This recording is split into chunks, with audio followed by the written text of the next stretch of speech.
great alien hall was filled with laughter and echoing voices. Torches burned against the walls, throwing long shadows. At the center stood a human man, his wrists bound in chains. He was dragged forward by guards, pushed before the alien council. The crowd stared at him with cruel eyes, whispering, mocking. To them, he was nothing but an intruder, an outsider, a stranger who dared step into their lands. The leader of the council raised his hand, silencing the noise. "Human," he said with a sneer. "You broke our law. You walked where no one of your kind should walk. For this crime we will not kill you. Instead, we give you something worse." At his signal, another guard pushed forward a tiny alien girl. She stumbled as she entered the hall, her body trembling, her eyes lowered. She looked fragile, smaller than the others of her kind. Her clothes torn and dirty. Whispers rose again. Laughter followed. "That one? She is worthless. Too weak. Not even good for labor. Let him have her. That will be his punishment." The human looked at the girl, his eyes narrowing. She did not look up. She hugged herself as if trying to disappear. The council leader smiled cruelly. "Tonight, you will marry this girl. You will take her as your wife. That will be your chain, your humiliation, the mark that you belong to us." The hall erupted in cheers and cruel laughter. They expected the man to resist, to curse, maybe to beg for death, but he said nothing. He simply stared at the girl, his face calm but unreadable. The guards shoved the two together, and the girl flinched as if his touch would burn her. Her hands shook and her lips pressed tight. She whispered so soft only he could hear, "Please don't hurt me." The human blinked, almost surprised by her voice. He lowered his head slightly, his tone steady. "I won't." The girl froze, her wide eyes lifting to him for the first time. In them was fear, confusion, and a tiny spark of hope she did not understand. The council banged the gavel, declaring the marriage sealed. Chains were unlocked from the human's wrists, but invisible chains now bound him to the girl. The aliens laughed louder, saying he was cursed now, chained to a useless bride. The guards pushed them out of the hall, telling them to find shelter in the slums. To the aliens, this was a joke, a punishment, nothing more. But as they stepped outside into the cold night, the girl stumbled, almost falling. The human caught her gently, steadying her small frame. She looked up at him with trembling lips. Why don't you push me away?" He did not answer at once, his eyes scanning the dark streets around them. Finally, he said, "Because you are mine, now." The girl gasped, her body tense. To her ears, those words had always meant pain, ownership, suffering, but his voice was different, calm, steady, almost protective. For the first time she wondered, what kind of human was he? Why didn't he laugh at her like the others? Why didn't he throw her down? What was hidden in his silence? The night wind howled, carrying the echo of laughter from the council hall. The girl hugged herself again, but this time, she walked closer to him, her heart beat fast, unsure of what fate awaited her. The man walked steady beside her, his eyes sharp, his thoughts hidden. He had been forced into this marriage, but in his silence, there was something the aliens could not see. A promise, unspoken but strong. And soon, the world would learn that forcing him to take this girl was their greatest mistake. The small alien girl walked beside the human in silence. Her steps were light, almost soundless, as if she feared the world would hear her. The streets of the alien city stretched dark and empty, filled with broken stalls and fading lights. Above, the sky glowed with twin moons, but their light only made the shadows deeper. She kept her head down, her thin arms hugging her chest, afraid of everything around her. The human walked steady, his tall figure a shield beside her. He said nothing, his face calm, his eyes always scanning the road. The girl glanced at him once, just for a heartbeat, then quickly looked away. Her heart pounded. This was her husband now, though forced, though cruelly arranged. She had been given to him as punishment, as a joke. In her mind, she prepared for the pain, the harsh words, the cruelty that always followed such things. When they reached a small broken hut at the edge of the city, the human pushed the door open. Dust fell from the frame. The inside smelled of damp wood, but it was shelter. He let her step inside first, and she froze, her body tense. Her people had always forced her to sleep outside, in dirt, in cold alleys. No one had ever offered her shelter. She whispered without looking at him, "Why do you let me walk before you?" The human answered simply, his voice low, "Because you are not less than me." She turned, shocked, her wide eyes trembling with confusion. No one had ever spoken to her like that. She pressed her lips tight, as if afraid she would break if she believed it. The human set a small fire in the corner, the flames chasing away the chill. He placed a piece of bread in front of her, food he had kept hidden in his pack. Her hand shook as she reached, hesitating. She had always eaten last. Scraps, if anything at all. Her voice was small, like a whisper carried by wind. "Is this for me?" The man nodded. "Eat, Shah." It tore a small piece, tasting it slowly. Her eyes watered, not because the bread was special, but because it was given freely. Her chest ached with emotions she had never felt. Fear, gratitude, and something strange she could not name. The human watched her but said nothing. His silence was not cold. It was heavy, strong, as if he carried secrets even he would not share yet. After eating, the girl curled in the corner, her knees to her chest. She expected him to demand space, to claim his rights as husband, to hurt her as others always threatened. But he simply laid down across the room, his back against the wall, his eyes half closed. The girl stared at him, her lips trembling. She whispered, not sure if he heard, "Why don't you hurt me? Everyone else does." The man opened his eyes, and for the first time, she saw something in them, steel mixed with warmth. He spoke slowly, each word heavy, "Because I am not everyone else." Her breath caught in her throat. Those words felt like a shield, something she had never known. Tears slipped down her face, silent tears she quickly hid. Through the night, she could not sleep. Every sound outside made her flinch.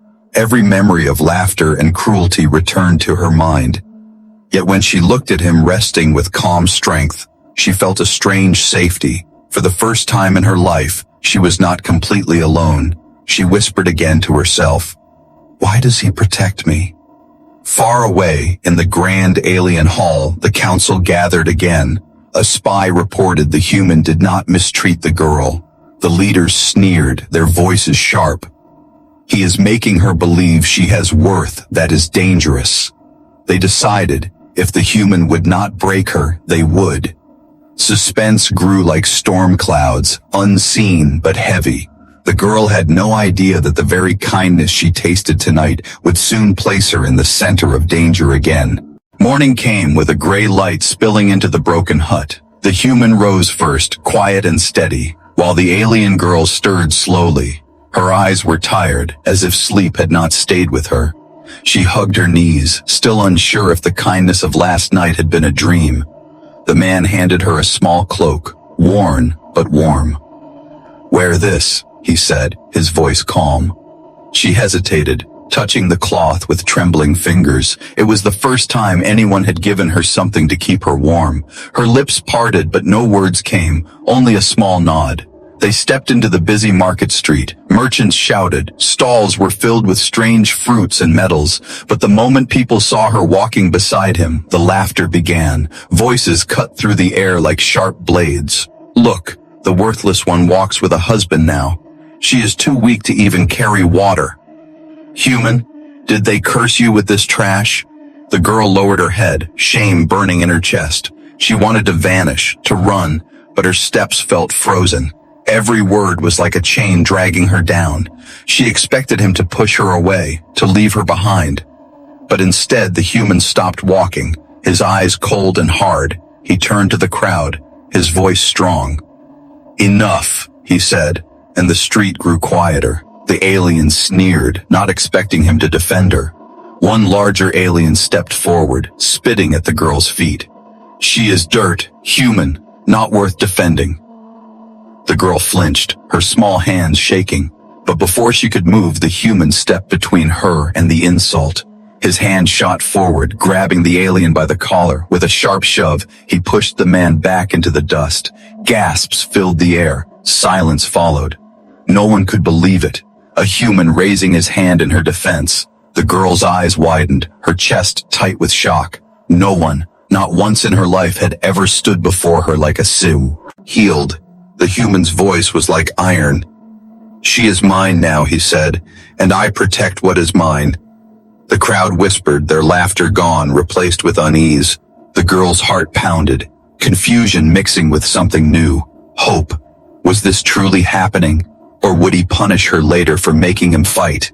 The alien he had pushed staggered up, his face red with anger. "You'll regret this, human," he hissed before spitting again and vanishing into the crowd. Others murmured, eyes watching with curiosity and fear. The market slowly returned to noise, but the whispers did not stop. The human defends her.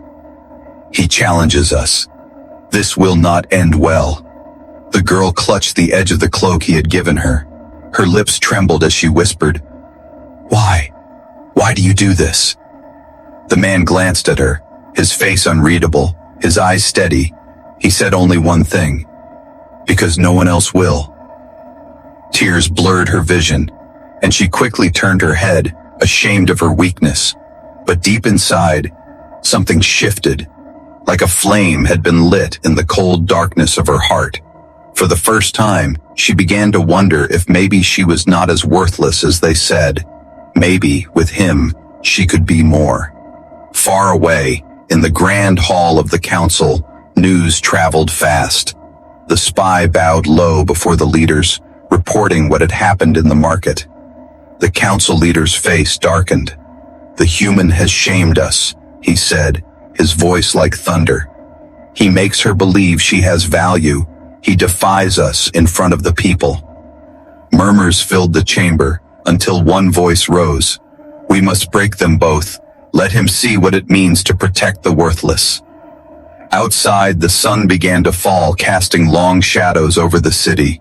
The girl sat close to the fire that night, her hands warming against the flames. Her mind replayed the moment again and again, the moment he stood between her and the world. Her lips spared a truth she did not dare say aloud. "For the first time, I am not alone." But beyond the walls, the sound of marching boots began to echo in the distance. The council's wrath was moving step closer to their door, and soon the first stand of the human would draw even greater battles neither of them could escape. Night covered the alien city with heavy silence. Inside the broken hut, the small fire flickered low, painting shadows across the walls. The human sat quietly, sharpening a dull blade on stone, his eyes focused. The alien girl sat across from him, her knees pulled close, watching him carefully. Her heart still raced from the memory of the market, from the moment he stood for her. No one had ever done that, not once in her life. The crackle of the fire broke the silence. Finally, the human set his blade aside, his gaze shifting toward her.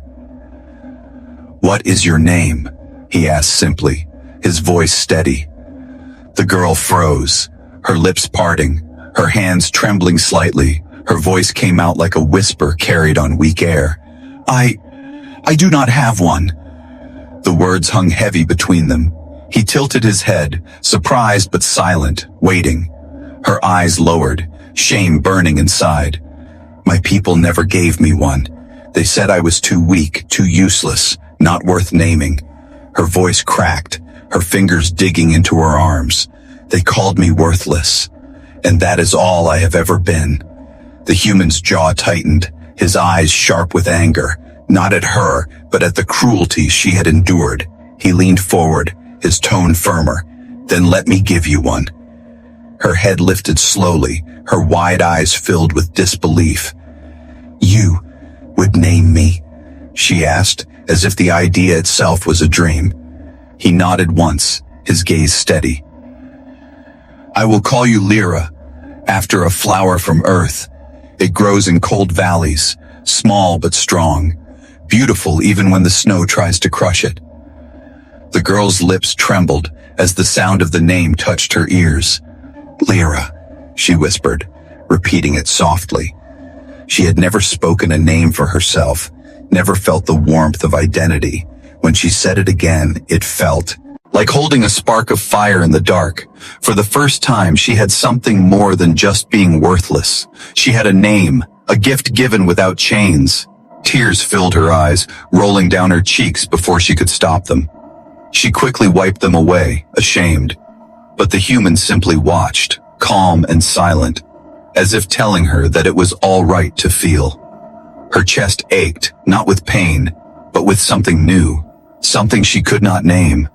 Something that frightened her and comforted her at the same time. Outside, wind howled against the walls, carrying distant sounds of movement.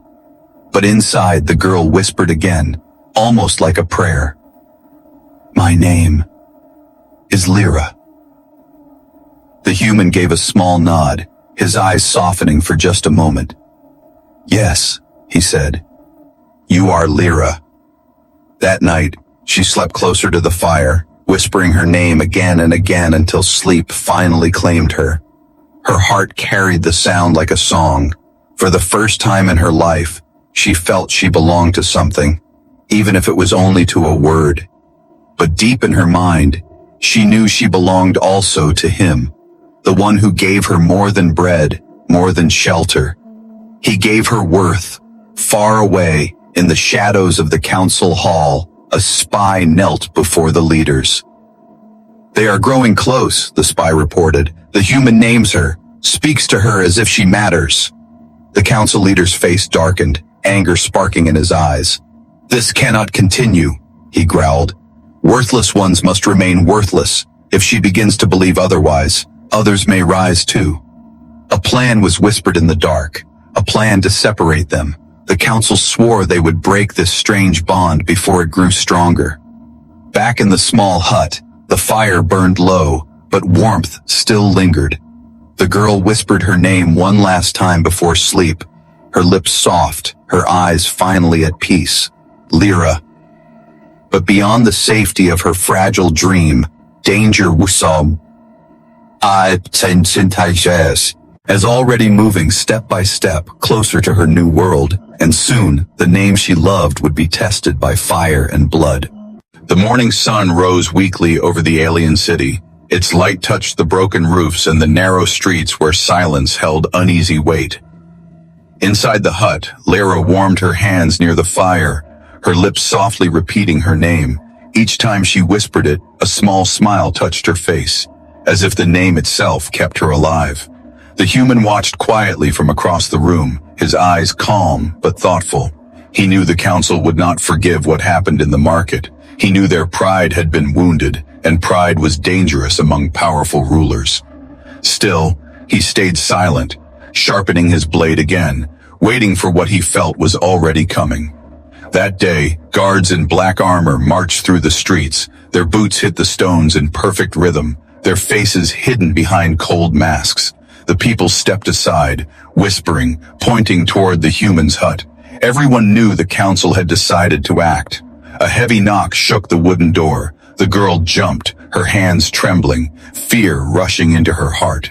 The man stood, calm but sharp, and opened the door. There stood 3 guards, their leader tall, his voice sharp like iron. The council demands the girl returned, he said. She was never yours to keep, human. She belongs to us. Lyra froze, her heart racing. She stepped back into the shadows, as if hoping to vanish. Her people had always treated her like property, like dirt to be claimed and tossed away. She expected him to hand her over, to bow his head and surrender. But instead, the human's voice cut through the silence. No, he said, steady as stone.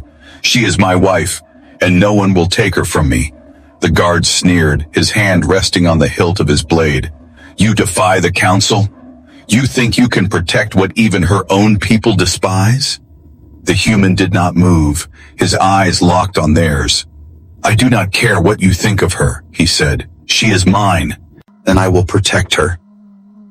Lyra's breath caught in her throat, her eyes wide with disbelief. Never, not once, had anyone spoken like that for her.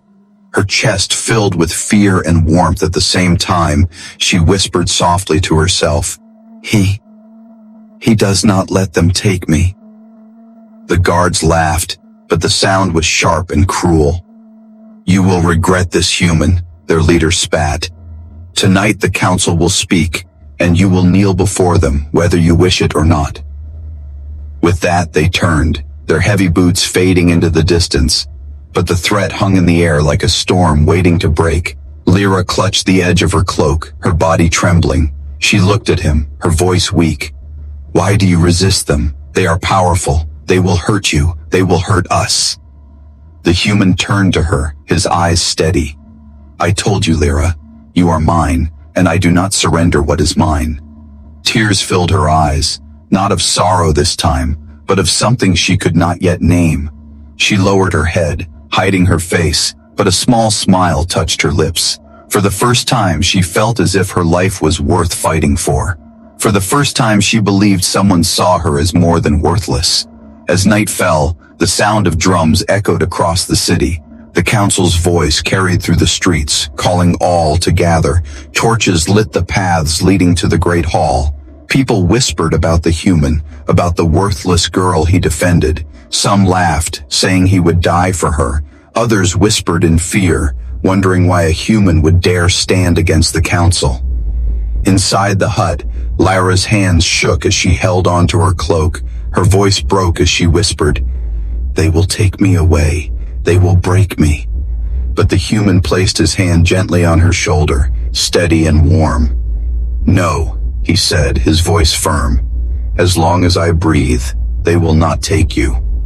The fire flickered, shad. Owls danced on the walls. The night felt heavy with unseen eyes, with footsteps gathering outside. And though Lyra repeated her new name to give herself courage, she knew tomorrow would test if that name and the bond between them could truly survive the wrath of the council. The next day began with a cold wind sweeping through the broken streets. Lyra sat quietly near the fire, her knees hugged close, her eyes still heavy with fear from the night before. She could hear voices outside, whispers of people who passed by, their cruel laughter carrying through the thin walls. They spoke of her as they always had, worthless, weak, nothing. Her heart ached with those words, but inside her mind, another voice echoed louder. It was his voice, steady and unshaken. You are mine, and I will protect you. The human sat near the corner, carving something from a small piece of wood.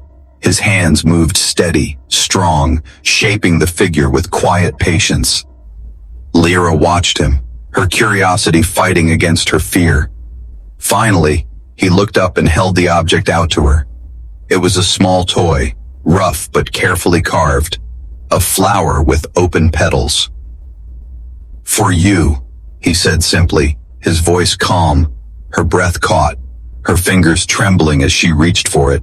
She stared at the wooden flower as if it were treasure.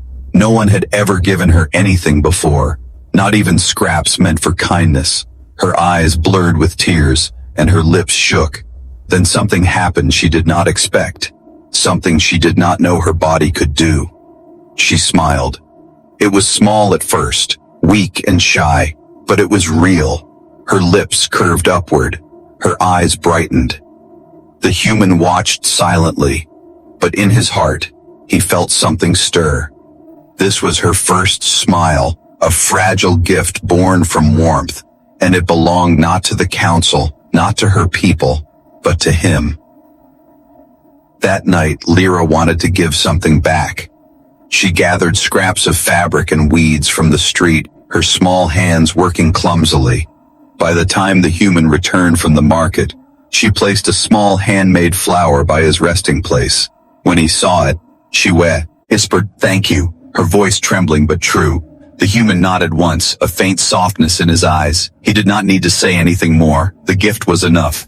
For the first time, Lyra felt something new in her chest. Hope. It was fragile. It was small, but it burned brighter than the cruel laughter outside. She whispered her name before sleep, holding the wooden flower close. "My name is Lyra," she said, and this time she smiled again. But peace never lasts long in a city ruled by fear. Outside, boots marched against the stone, slow and heavy, a sound that grew closer, step by step, echoing through the alleys. The human's eyes sharpened, his hand resting on the blade he had carved to sharpness.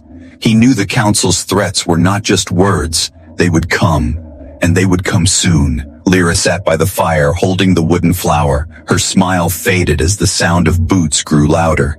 She looked to him with fear in her wide eyes. "They are coming," she whispered, her voice breaking. He nodded, his face calm but strong. "Yes, they are coming," he said, "and they will not take you while I live." She felt her chest tighten, torn between fear and trust. Every part of her screamed to hide, to vanish, but another part whispered that maybe, just maybe, she could face the world if he was beside her. Her small hand gripped the wooden flower tightly, as if it gave her courage, and in that moment, she realized something. Her life had been nothing but sorrow, but now she had a reason to keep breathing. The fire flickered low, shadows stretched long across the walls. The sound of boots finally stopped outside their door. Voices murmured, cruel and sharp, orders being given in the dark.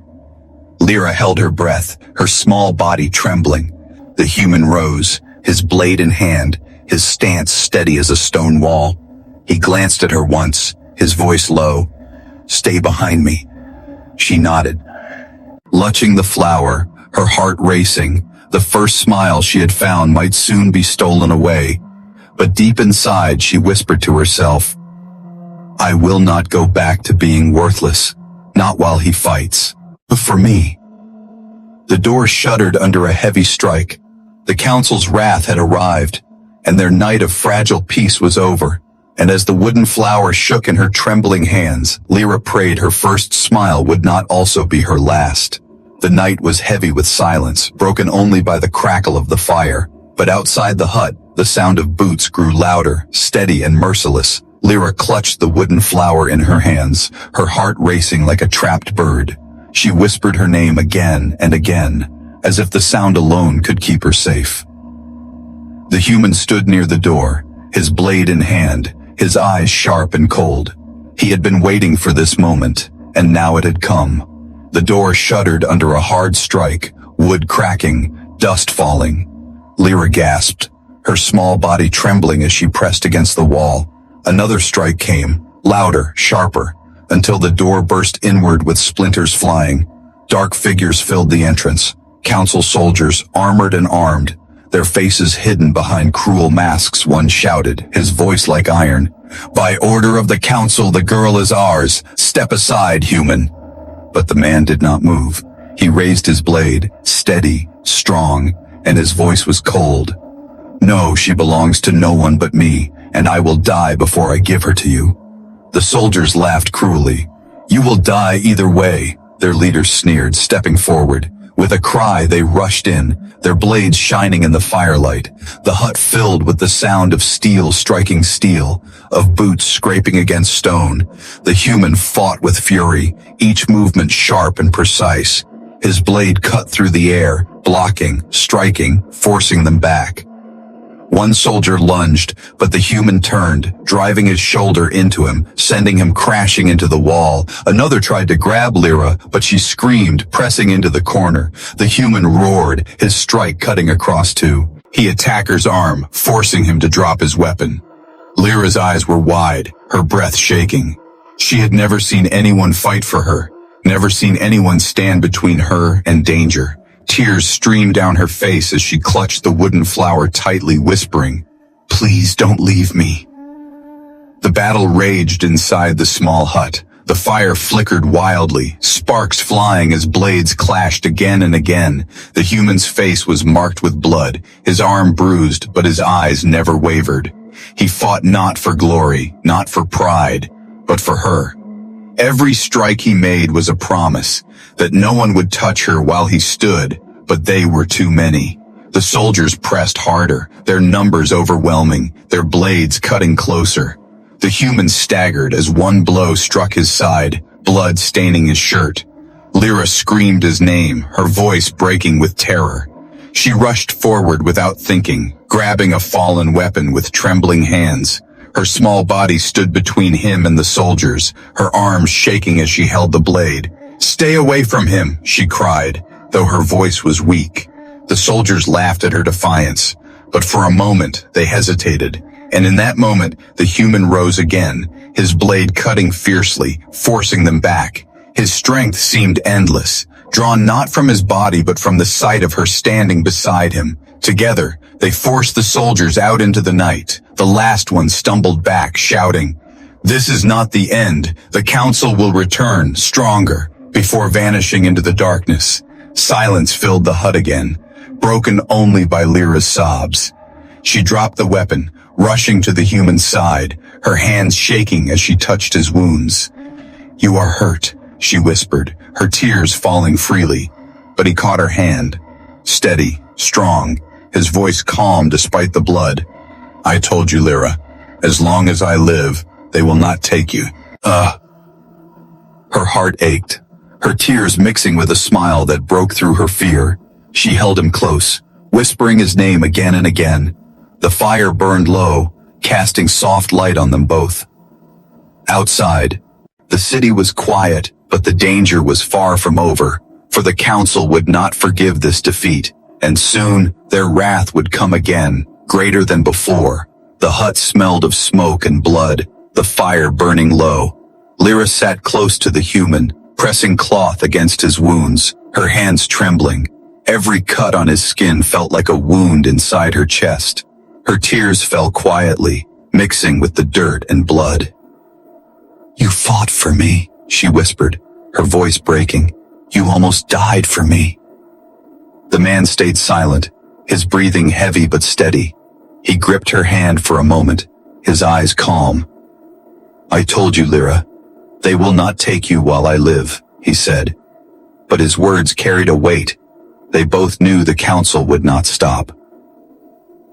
Outside, the city was not quiet anymore. Drums pounded in the distance, voices shouted orders, soldiers searched the streets, torches burning, their boots like thunder in the night.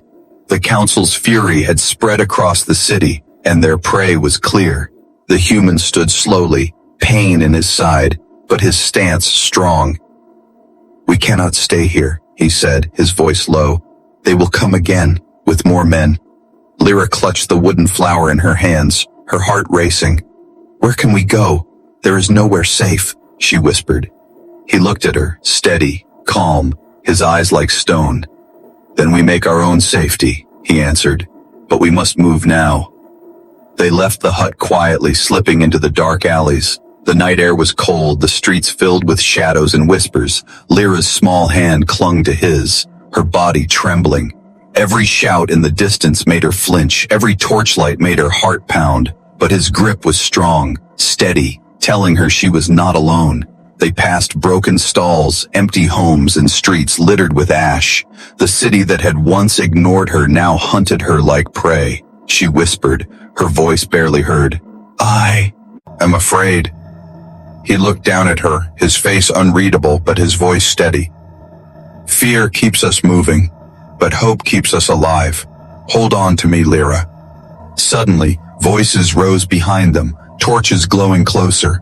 "Search the alleys! Find the human and the girl!" soldiers shouted. Lyra's chest tightened, her steps faltered, but the human pulled her forward. They ran through narrow paths, their shadows stretching under the moonlight. The sound of boots followed, closer and closer. They turned a corner and found themselves at a dead end. A tall wall stood before them, too high for her small frame. Her breath broke, her body shaking. "We are trapped," she cried, but the human knelt, his eyes fierce. "Climb on my back, I will lift you." She shook her head, fear gripping her. "They will catch you." He looked at her firmly, his voice like steel. "I said I will not let them take you. Now climb." With trembling arms, she climbed onto his shoulders. He pushed her upward with all his strength, ignoring the pain in his wounds. She scrambled to the top, pulling herself over the edge. From above, she reached down, her small hands desperate. "Please, take my hand." For a moment, their eyes met. Hers filled with tears, his filled with fire. He jumped, catching the ledge with his bloodied hands, pulling himself up. The soldiers' torches flooded the alley just as they vanished over the wall. Shouts filled the air, angry and sharp. But the two had already slipped into the dark beyond, swallowed by shadows. They ran into the outer parts of the city, where ruins stretched like bones. The world grew quieter, the torches dimmer behind them. Finally they stopped, both breathless, their bodies shaking. Lyra fell to her knees, clutching the wooden flower close. Her tears fell, but for the first time, they were not only from fear. She whispered, "You stayed with me. You kept your promise." The hobo man knelt beside her, his voice soft but firm. "I told you, Lyra, I will never leave you." Her chest filled with warmth, fragile but strong. In that moment she realized that even in a world that hunted her, she was no longer worthless, no longer alone. But above the ruins, the night sky burned with the glow of torches moving still. The council would not rest. Their hunters would not stop. The escape was only the beginning. And soon, Lyra would learn that her blood carried secrets that made her more dangerous and more precious than anyone could imagine. The ruins outside the city were silent, broken towers standing like bones under the moonlight. Lyra sat on a cold stone, clutching the wooden flower to her chest. Her small body shook with exhaustion, her face pale, her breath shallow. The human sat beside her, his wounds wrapped in cloth, his blade resting across his knees. They had escaped the city, but the hunt was not over, and both of them knew it. The girl looked at him, her lips trembling. "They will never stop, will they?" she whispered, her voice weak. He shook his head slowly, his eyes sharp. "No, they will hunt us until we are broken, unless we fight back." Her chest tightened with fear, but also with a truth she had hidden for years. Her people had called her worthless, weak, a burden. But deep inside, she knew the real reason they despised her. Lyra's hands glowed faintly as she pressed them against her chest. A soft light spread from her veins, shimmering beneath her pale skin. Her eyes filled with tears as she looked at him. "There is something you do not know," she whispered. "I am not worthless. I am dangerous." The human's gaze hardened, but he did not pull away. He watched quietly, letting her speak. "My blood is not like theirs. I carry a power they fear," she said, her voice trembling. "They call me cursed, because when I was a child my veins lit with light, and one elder died from its touch." She hugged herself tightly, as if afraid of his reaction. "They kept me alive only to mock me, to make me believe I was less than nothing, but truly, they feared me." The human reached out slowly, taking her hand in his. The glow lit his scarred fingers, but he did not flinch. His voice was steady, calm, filled with strength. "Lyra, they called you worthless because they feared what you are. They chained you because they knew your strength. You are not cursed, you are powerful." Her tears spilled down her face, her body trembling. "No," she whispered. "My power kills, it destroys. I do not want to hurt you." But he shook his head, his voice firm. "Then control it, shape it, make it yours, not theirs. Your power does not frighten me, it belongs with you, and I will stand with you while you learn." For the first time, Lyra's fear began to shift. Her chest filled with something new, something heavy but warm. He had not run. He had not looked at her with disgust. He had taken her hand and called her strong. The word echoed in her heart, stronger than any insult. Suddenly, the sound of voices broke the moment. Torches flickered on the horizon. The soldiers had tracked them to the ruins. The human rose to his feet, blade in hand, his eyes sharp. Lyra clutched the wooden flower in one hand, her veins glowing brighter in the other. Her heart raced, torn between fear and courage. The human turned to her, his voice calm. Lyra, this is the time to choose. You can hide and let them take you again, or you can fight, not just for me, but for yourself. Her small body shook, her hands burning with light. She looked at him, his eyes steady, his stance unbroken, and for the first time, she nodded without hesitation. I will fight, she whispered, her voice steady, but only if you stand with me. He gave a small nod, his voice like stone. Always. The torches grew brighter. The sound of boots thundered against the stones. The council's hunters were close, their shadows stretching across the ruins. But this time, Ira did not hide.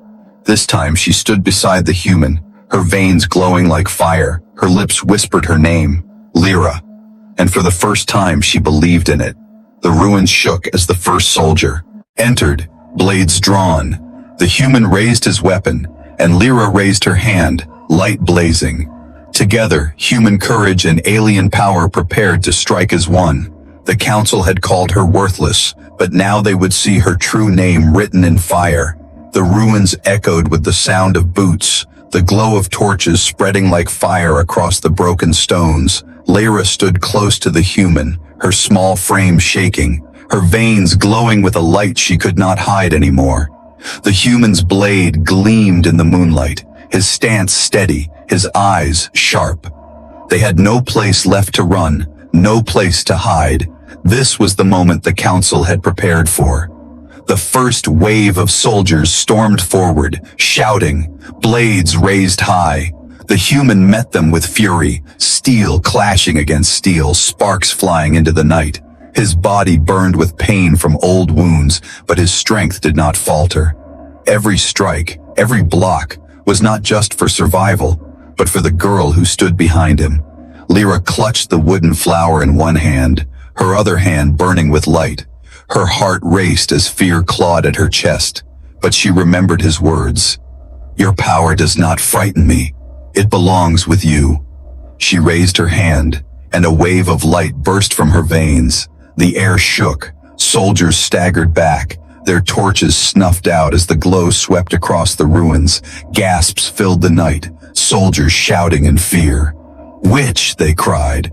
Monster. But Lyra did not stop. Her light grew brighter, wrapping around her like a shield. For the first time, she did not feel cursed. She felt alive. The human fought beside her, his strikes sharper, stronger, fueled by her courage. He cut down another soldier, his eyes never leaving her glowing form. Together they pushed the hunters back, step by step. The council's wrath was fierce, but so was their bond. The leader of the soldiers stepped forward.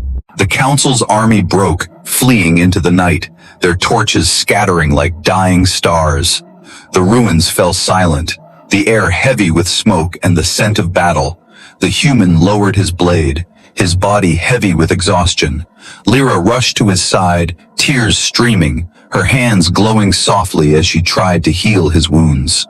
You should not have risked your life for me, she whispered, her voice breaking, but he caught her face gently, his thumb brushing her tears away. I did not risk my life, Lyra.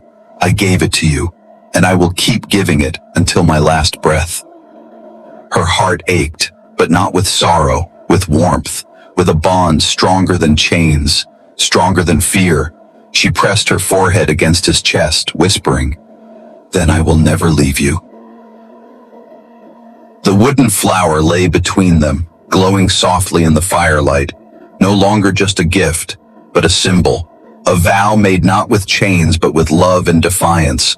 As the dawn broke over the ruins, painting the world in gold, the human stood tall, his arm wrapped protectively around Lyra. The council had called her worthless, but together they had proven them wrong. She was no longer a shadow, no longer nameless. She was Lyra, his wife, his strength, his reason to fight, and as long as he lived, no one, not even the council, would ever take her away.